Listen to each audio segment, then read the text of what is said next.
Har Israel brugt baser i Irak til at angribe Iran? Ifølge nogle oplysninger, som Wall Street Journal har fået, skulle den israelske hær have formået at etablere en egentlig forpost i den irakiske ørken i retning af Karbala. Nyheden overrasker os ikke. Irak er ikke fremmed for denne type operationer, der udføres på eget territorium, og der er mange militser, der samarbejder med Iran.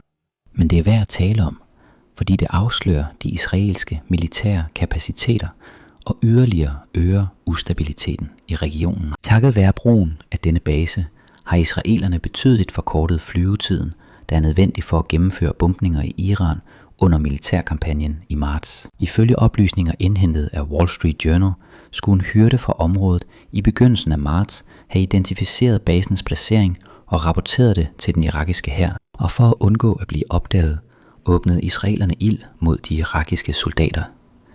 Det er uklart, om forposten stadig er i drift. Disse operationer er naturligvis blevet udført med USA's medvirken.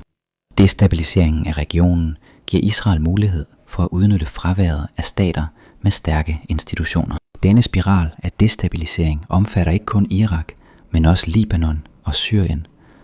Det israelske mål er også at gøre Iran til et land, hvor der ikke findes en centraliseret magt, der er i stand til at forhindre denne slags manøvrer. På den ene side drager den jødiske stat fordel af dette, fordi det kaster stater ud i kaos, som ellers kunne handle samlet og med større styrke. Med henblik på.